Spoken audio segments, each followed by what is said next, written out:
大家好，歡迎嚟到資訊補給站，我係你哋嘅主持人亨利陳。現代人生活節奏快，想讀書又冇時間，冇問題，我哋精心揀好書，將每本書嘅核心內容濃縮分享俾你哋聽。無論你係返工途中，定係瞓覺前想放鬆一下，都可以讓你零負擔吸收書中嘅精華。我哋為你介紹嘅呢本書就係《老人與海》。首先我想問你一個問題，你有冇諗過自己70歲係咩樣？估計有人會話唔好講啦，我先至20歲忙到死，根本冇時間諗70歲嘅嘢。有啲人30歲就發現自己體能下降，精神唔好，夜晚連捱夜都唔敢。仲有啲人有咗小朋友之後，睇住仔女一日大過一日，又睇住自己嘅白頭髮一日多過一日，淨係可以嘆句時間無情。但事實就係，無論你願唔願意，個身體總係時不時提醒你，自己每分鐘都喺度老。但係比呢個更驚嘅係，除咗個身體老緊嘅，仲有我哋嘅心。好多人越大就越冇咗年輕嗰陣嘅激情同衝勁，變得越嚟越保守，唔敢再去冒險，就連感情都漸漸歸於平淡。當然啦，順住時間慢慢老去，咁樣嘅生活其實冇乜唔好。呢啲始終係生命嘅必經之路，自然盛衰，邊個都冇辦法避免。不過話說返轉頭，如果就咁行完漫漫人生路，老咗之後回頭望，話唔定心裏面會有一絲唔甘心。今日要講嘅就係一個70歲嘅老人家，本住頑強不屈，同命運硬碰硬嘅故事。如果你都驚老，但又冇辦法唔去面對現實，不如同我哋一齊聽下。一個老去嘅身體點樣先可以保持住一顆年輕嘅心？《老人與海》嘅作者係美國著名作家歐萊斯特·冼海明威。呢個美國作家兼記者，被稱為20世紀最後一位文化英雄，係美利堅民族嘅精神典範，向來以文風硬朗見稱。《老人與海》正正係海明威嘅代表作。憑住呢本書，佢仲拎咗普利策獎同納貝爾文學獎。海明威同《老人與海》根本係彼此成就。海明威自己都曾經坦言，《老人與海》係我一世人寫過最好嘅作品。《老人與海》仲鼓勵咗一代又一代嘅人。有人話，閱讀呢個故事本身就係一次難忘嘅體驗。如果你將呢個故事擺入心裏面，一定會改變你睇世界嘅眼光，俾你源源不絕嘅力量。接落嚟，我會為你拆解《老人與海》呢本書嘅精華內容，一步步帶你領略呢本經典作品，而內容又蘊含住咩精神力量？你會睇到一個70歲老漁夫面對重重困境，點樣堅守自己嘅信念，超越極限，同生活同命運搏鬥到底嘅精彩故事。仲會知道呢個故事背後藏住幾咁唏噓嘅時代背景，又點樣激勵咗一個時代俾人哋重拾信念，開啟新生活。好啦，我哋開始啦。第一章，再強大嘅水手都需要一座燈塔。聖地亞哥現在喺一艘小帆船上釣魚，佢係一位70歲嘅古巴老漁夫，釣魚經驗十足豐富。不過最近出海就特別艱難，佢已經足足84日冇捉到過任何魚啦。前40日本來仲有個細路仔陪佢一齊出海，後來個細路都冇辦法，唯有離開佢。皆因細路嘅屋企人認定呢個老人根本係個倒霉鬼，跟住佢出海一定捱餓。於是細路就聽阿爸阿媽嘅話，轉去跟其他人出海。結果細路果然係第一個禮拜就捉到3條大魚。但係細路始終放心唔低過老人，話晒佢由05歲開始就跟住老人學釣魚，一身本領都係老人教嘅。細路掙咗啲錢，就想返去同老人一齊出海，點知老人善意咁拒絕咗。佢希望細路能跟住啲運氣更好、船更大嘅漁船，掙多啲錢。細路冇辦法，唯有無奈嘆氣。老人身形消瘦又憔悴，塊面佈滿皺紋同曬斑，全身睇落去都好滄桑，唯獨雙眼有神，望住個藍天大海，充滿住一股唔服輸嘅衝勁。細路冇辦法，唯有攞出身上僅有嘅幾個錢，幫老人買咗杯啤酒，又買咗啲沙甸魚俾佢做釣魚嘅魚餌。老人又點會唔明白細路嘅心思？每次見到呢個細路，佢就好似睇住自己個孫仔長大一樣，個心會突然變得好似海風咁舒服。細路陪老人返屋企。老人住喺海邊一個簡陋嘅小窩棚，入邊淨係得一張床、一張台、一把椅同埋一個煮飯嘅泥爐。唯一嘅裝飾係一幅彩色耶穌畫像同聖母像，嗰係老人寄老婆留低嘅遺物。細路突然諗起老人仲未食飯，於是問屋企有咩食㗎？有一煲魚煮和米飯，你想唔想食？唔使啦，我返屋企食。要唔要我幫你生火？唔使啦，等陣我自己來，或者凍飯都照食得落。咁我攞個網去裝啲沙甸魚得唔得？當然係得啦。其實細路拒絕老人嘅邀請，又主動話要攞個網去裝沙甸魚，全部都係例行公事嘅對白。呢套對話已經變成咗兩個人嘅默契，每日都要講一次。無論老人窮到咩地步，細路始終好似屋企人咁冇丟低過佢。老人掏出一張報紙，嗰張係佢問隔離鄰舍要嘅。佢同細路都中意睇上面嘅棒球新聞，最中意嘅棒球運動員叫迪馬基奧，皆因呢個運動員打又快又準。更重要嘅係佢老豆都係漁夫。最狠嘅係迪馬基奧隻腳生咗骨刺，痛到入心入肺，但係佢完全唔在乎，每次比賽都做到最好。睇完報紙，老人打算瞓一陣，細路就幫佢執好魚餌，出去揾沙甸魚，順便去老闆嗰度拎咗啲飯。老人笑住話：我將來一定要多謝老闆，等我捉到條大魚，肯定慘返一大塊魚肚腩肉俾佢。佢已經唔止一次幫過我哋架啦。食飯前，老人想去洗果面，村入邊嘅公用水龍頭喺大路邊，兩個人要走好長一段路先到。條大魚雖然大，但係冇人類咁聰明。咁條魚點解要浮出水面？應該係水底下唔仲安全。老人心想，大魚一定係想喺我面前展示肌肉，顯示自己嘅強壯。老人打定主意，要俾條大魚睇下我嘅男子漢氣概，要俾佢知道人有幾大能耐，又可以承受幾多痛苦。細路心裏開始自責，我真係粗心，點解冇幫老人預備水、毛巾同埋番梘？我仲要幫佢整件新衫、過冬嘅毛氈。當然啦，呢啲嘢都只係細路心入邊念，冇講出口。老人冇察覺到細路嘅心思，淨係繼續話：迪馬基奧真係頂呱呱嘅球員。細路即刻接話：我覺得最叻嘅漁夫係你。老人笑住搖頭：唔係㗎，我知仲有好多人比我叻。細路又話：好漁夫係有好多，仲有啲好犀利，但係最頂呱嘅，淨係得你一個。多謝你啦，我嘅身體可能唔似自己心入邊諗嘅咁強壯，但係我識好多釣魚嘅竅門，仲有我有決心。聽到細路嘅鼓勵，老人個心即刻充滿力量。老人食完飯，兩個人互相道別。細路臨走前叮囑：聽日出海前記得叫醒我。老人點點頭，返到床板度一瞓就瞓着。佢就開始發夢，夢見咗自己曾經去過嘅非洲海岸，長長嘅金色沙灘，高高嘅大山。佢每晚都好似返咗去嗰度一樣，聽到甲板上嘅柏油味，聞到海風嘅鹹味。只係而家，老人唔再夢見風暴，唔再夢見婦女，唔再夢見大魚，甚至連自己嘅老婆都冇再夢見過。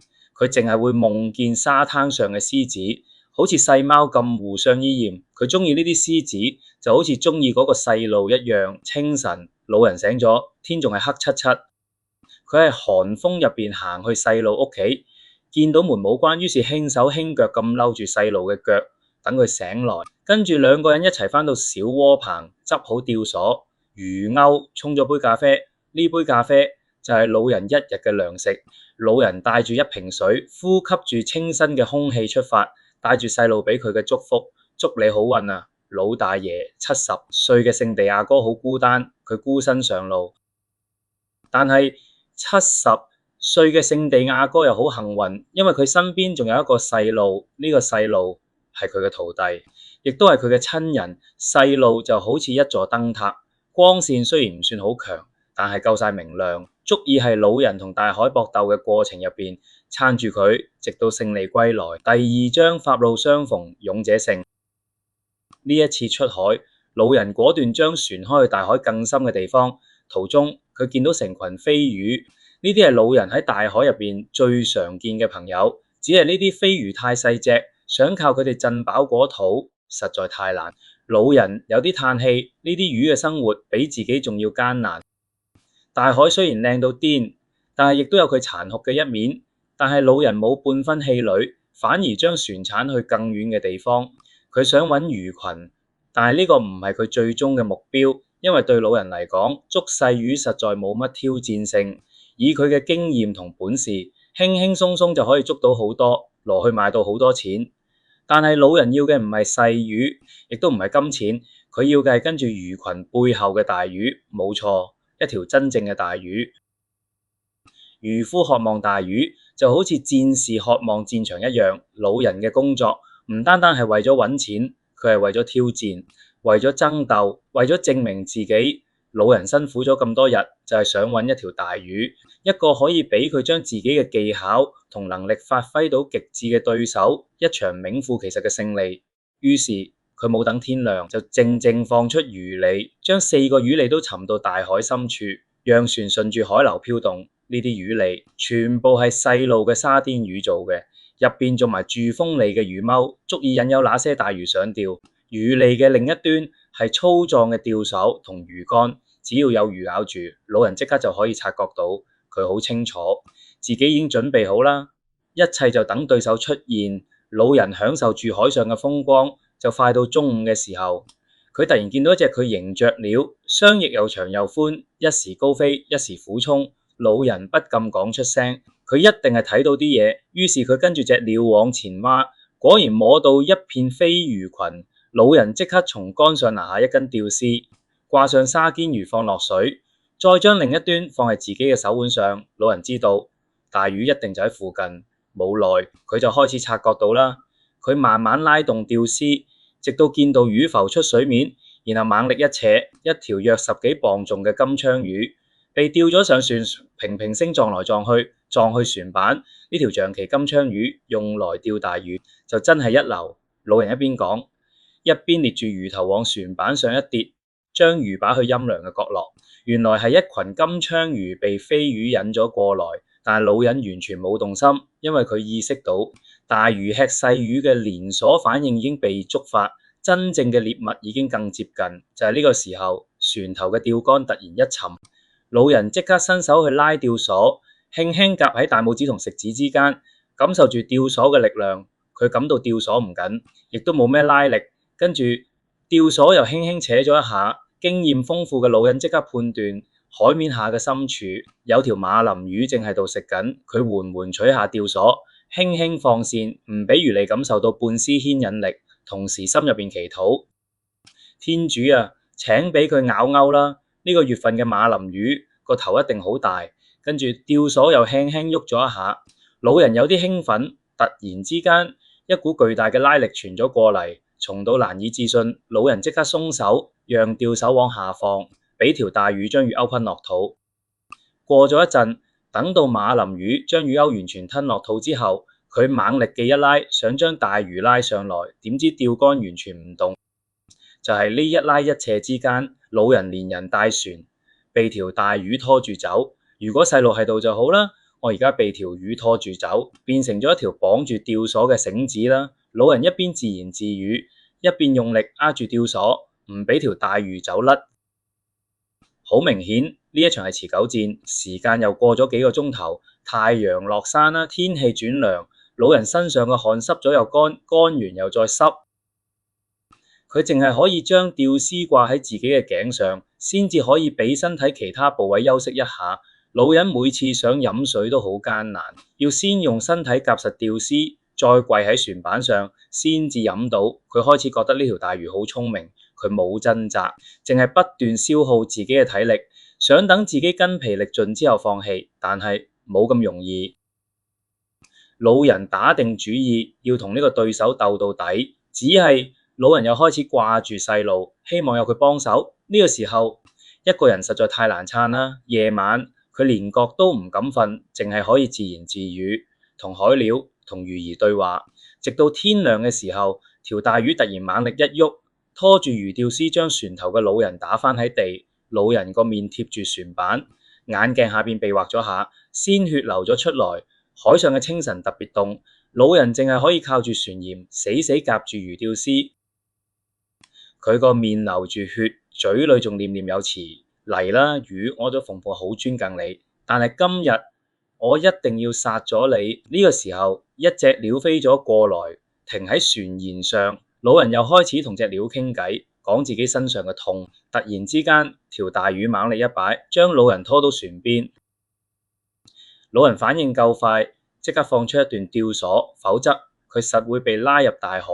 佢發現自己嘅右手被吊索割傷，正在流血，背脊仲係一陣陣僵硬嘅痛，幾乎喐都喐唔到。自己嘅體力正在慢慢流失，於是老人拿起尋日捉到嘅金槍魚，壓喺船板下邊，從頸部隔到尾部，割咗6條魚肉，慢慢放入嘴裏咀嚼。老人好清楚，條大魚仲有好多體力，而自己已經慢慢接近極限，需要補充體力同休息，先至可以堅持落去。老人食完金槍魚冇耐，吊索嘅重量突然變輕，喺水裏嘅角度亦都變咗。條魚正在上浮，過咗一陣，小船前面嘅海面突然鼓咗起來。呢條牽住老人一日一夜嘅大魚，終於浮出水面啦。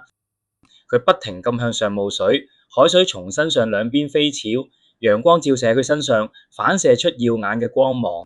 魚頭同背脊係深紫色嘅條紋，陽光下邊睇起來闊闊嘅，仲帶住淡淡嘅紫色。佢嘅嘴好似棒球棍咁粗，又似一把長劍咁鋒利。當佢將全身從頭到尾露出水面之後，條尾巴好似潛水員一樣拍出一大片水花。老人心入邊忍不住大叫：呢條魚真係巨大，比佢一生人捉過嘅所有魚還要大，估計起碼有1500磅重，仲比老人嘅小帆船要長2英尺。老人亦都知道，如果呢條魚全力掙扎，一定可以將吊索整斷，但係多謝天主，終於老人睇清楚咗對手嘅真面目。呢條大馬林魚重達1500磅，仲比老人嘅船要長2英尺，簡直係一隻海洋巨獸。從力量來睇，老人完全冇贏面，佢嘅體力亦都漸漸到咗極限，唯一可以靠嘅就係自己不屈嘅意志同埋無法被擊垮嘅信念。老人已經準備好啦，一個人可以被毀滅，但係絕對唔可以被打敗。第3章，人可以被毀滅，但絕不可以被打敗。大魚浮出水面之後，又過咗幾個鐘頭，船依然緩慢而穩定咁向前移動。魚啊，你唔累嘅咩？點解仲唔瞓覺㗎？咁樣我都可以去夢見一下獅子啦。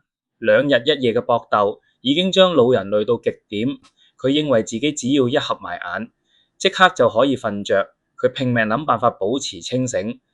突然諗起棒球明星迪馬基奧，即使隻腳生咗骨刺，依然將每一場比賽做到完美。如果佢喺度，一樣會守住呢條魚，仲會守得更耐。話晒，佢都係漁夫嘅仔。老人又諗起自己年輕嘅時候，自己曾經隨船去非洲嘅卡薩布蘭卡，同碼頭上最有力氣嘅黑人比較腕力，足足鬥咗1日1夜，直到2個人嘅手指都滲出血水，最後係老人贏。就係因為呢場比賽，佢仲贏咗個冠軍聖地亞哥嘅稱號。當然啦，嗰陣老人仲未老，但係佢嗰陣就已經有咗信念，只要一心想做，就一定可以做到。諗到呢度，老人拿出條細吊絲，吊咗一條細魚，仲話：大魚啊，你覺得點啊？我覺得幾好，因為我已經準備好聽日嘅糧食。我哋繼續啦。其實老人將吊索壓喺背脊上，痛已經超越咗極限，但係佢已經麻晒。佢預感到呢條大魚就快撐唔住啦，於是佢打算趁住而家仲算穩定，自己先瞓一覺。佢靠住船舷，用整個身體向前夾住吊索，再用右手撐住身體後就瞓着咗。夢裏面佢又睇到金黃色嘅沙灘，睇到獅子係夕陽下嬉戲，而呢個時候條大魚依然拖住船游向大海最深嘅地方。唔知過咗幾耐，老人被自己右手嘅劇痛驚醒，吊索正在從佢嘅手裏滑出去。佢睇見條大魚正浮出水面，一次又一次將船拖得更快。老人整個人貼住船頭，雖然唔見大魚，但係聽到佢落水嘅聲音。吊索仲係倒向外滑，但係越來越慢。老人好興奮，佢計住條大魚跳躍嘅次數，知道空氣已經充滿咗魚嘅肺部。呢個時候，條大魚已經冇辦法潛回水裏。果然冇耐，條大魚開始繞圈，老人終於可以開始拉動吊索。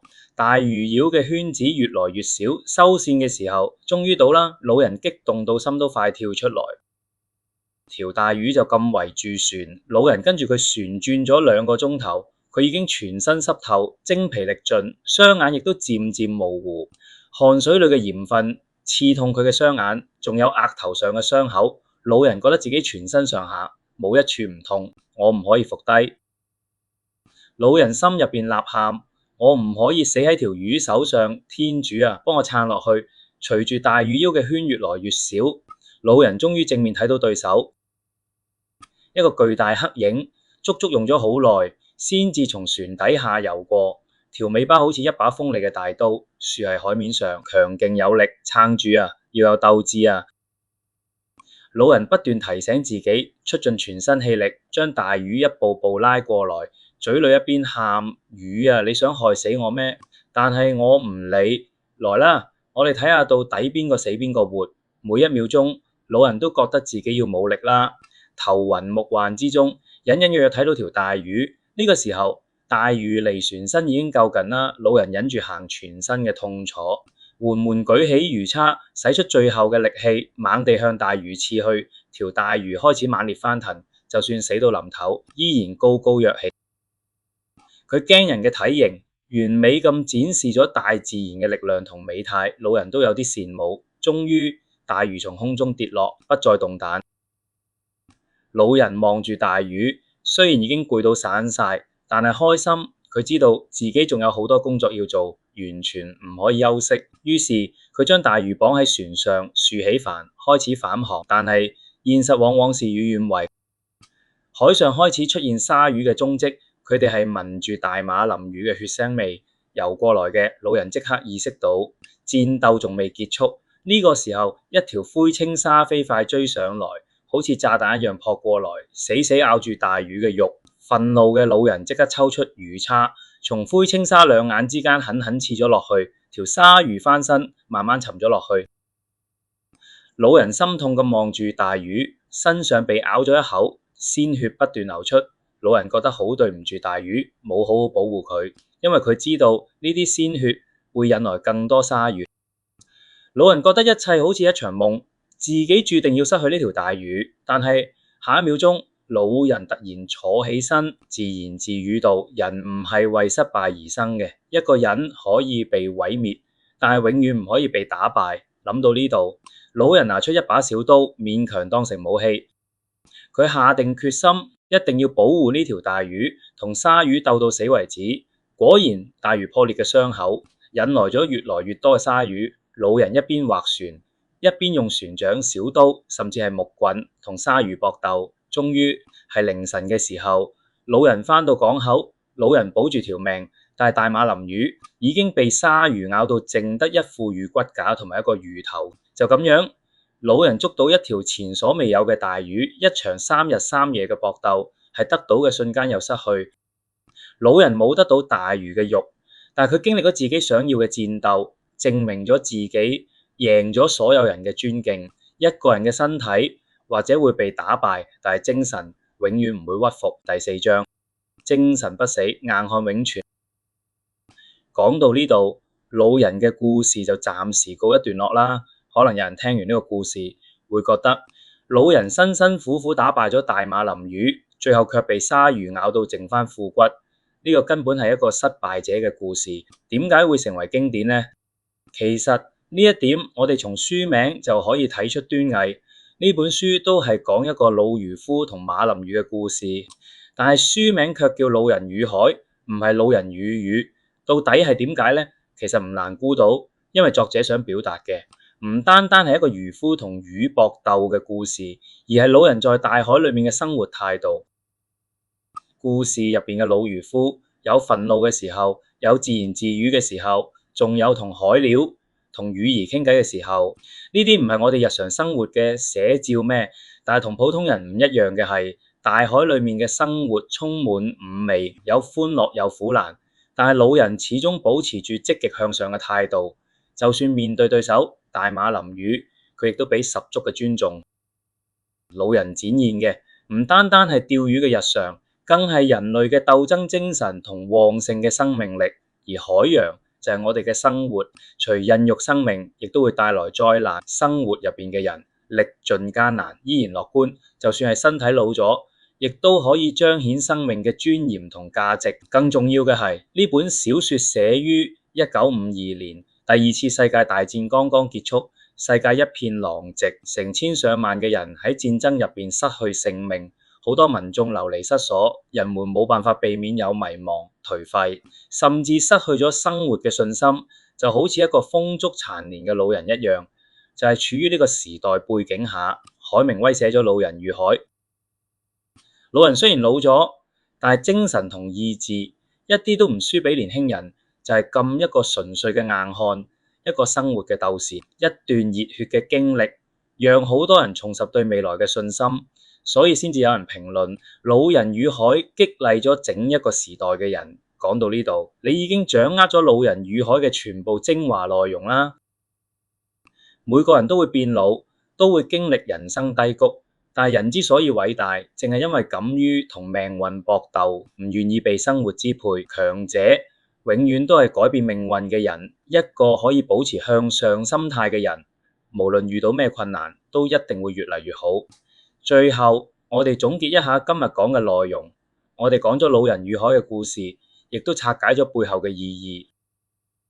呢個故事情節好簡單，一個老漁夫喺幾十日釣唔到魚嘅情況下，終於捉到一條大馬林魚，但係條魚實在太大，花咗老人3日3夜，耗盡咗佢所有體力，先至終於將魚殺死。點知回程嘅路上，魚嘅血腥味引來咗成群鯊魚，老人拼死搏鬥，最後保住咗條命，卻淨係帶翻一副魚骨餃回家。從世俗嘅角度睇，老人係失敗咗嘅，但係老人在面對困難時爆發出嘅生命力量，足以震撼每一個人。老人呢個硬漢形象，更係激勵咗當時好多經歷過二戰嘅人，幫佢哋撫平心靈創傷。呢個就係佢成為一代經典嘅原因。翻到我哋開頭嘅問題，你害怕老嗎？當然啦，每個人都驚，但係讀完《老人與海》，你會發現老人其實一啲都唔老，相反佢好自信，充滿活力。其實我哋都係一樣，生活好似大海，有時風平浪靜，有時驚濤駭浪，但係只要我哋保持積極向上嘅樂觀精神，最後會成為一個強大嘅狩獵者。只要心態年輕，人生就永遠唔會老去。不過睇書只係改變嘅第一步。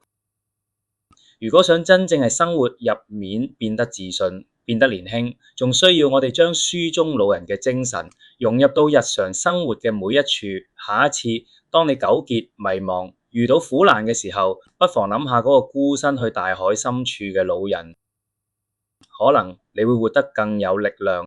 我哋今日嘅分享就到呢度，期待同你喺下一本好書相遇。多謝大家收聽。如果你鍾意呢條片嘅話，幫手點個讚同分享俾你嘅朋友。我哋下次再見，拜拜。